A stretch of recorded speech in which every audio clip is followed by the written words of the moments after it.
ഒരു നൂറ്റാണ്ടായി കേരളത്തിന്റെ സാമൂഹിക, സാമ്പത്തിക, സാംസ്കാരിക മേഖലയിൽ കലർന്നൊഴുകുന്ന പ്രസ്ഥാനമാണ് സമസ്തയെന്ന് മുഖ്യമന്ത്രി പിണറായി വിജയൻ. സംസ്ഥാന സർക്കാരിൽ നിന്ന് യാതൊരു ദുരനുഭവവും ഇതുവരെ സമസ്തയ്ക്കുണ്ടായിട്ടില്ല.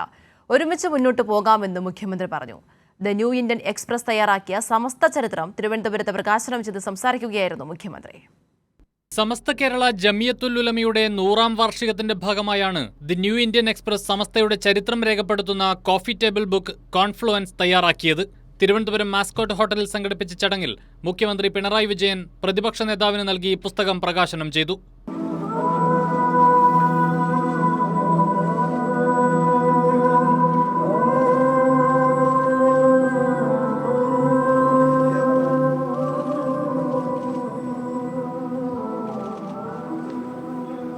വെളിച്ചം നൽകുന്നതാണെങ്കിൽ മാത്രമേ ഏതൊരു ആശയവും സമൂഹത്തിന് സ്വീകാര്യമാവുകയുള്ളൂവെന്ന് മുഖ്യമന്ത്രി പറഞ്ഞു.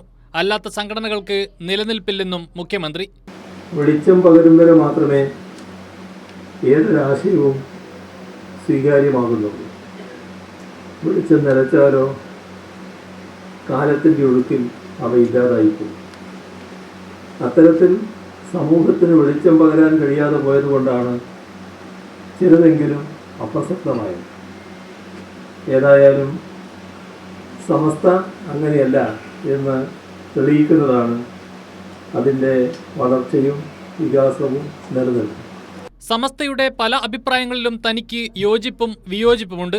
എന്നാൽ ആ വിയോജിപ്പ് രേഖപ്പെടുത്താനുള്ള ജനാധിപത്യ ഇടം സമസ്തയിലുണ്ട് എന്നതാണ് ശ്രദ്ധേയം. തിരുത്തേണ്ടത് തിരുത്തി മുന്നോട്ട് പോകാൻ ഇനിയും സമസ്തയ്ക്ക് കഴിയണം. സംസ്ഥാന സർക്കാരിൽ നിന്ന് ഇതുവരെ ഒരു ദുരനുഭവവും സമസ്തയ്ക്ക് ഉണ്ടായിട്ടില്ലെന്നും മുഖ്യമന്ത്രി ഓർമ്മിപ്പിച്ചു. കേരളത്തിൽ ജീവിക്കുന്ന എല്ലാവർക്കും സമസ്ത എന്താണെന്നറിയാം. പിന്നെ കേരളത്തിലെ ഗവൺമെന്റിൽ നിന്ന് ഒരു ദുരനുഭവവും സമസ്തക്ക് നേരിടേണ്ടി വന്നിട്ടില്ല എന്നതും നിങ്ങളുടെ അനുഭവത്തിൽ തന്നെ ഉള്ള കാര്യമാണ്. ആ നിലക്ക് നമുക്കൊന്ന് മുന്നോട്ട് പോകാം എന്ന് മാത്രമേ അതുമായി ബന്ധപ്പെട്ട് എനിക്ക് പറയാനുള്ളൂ.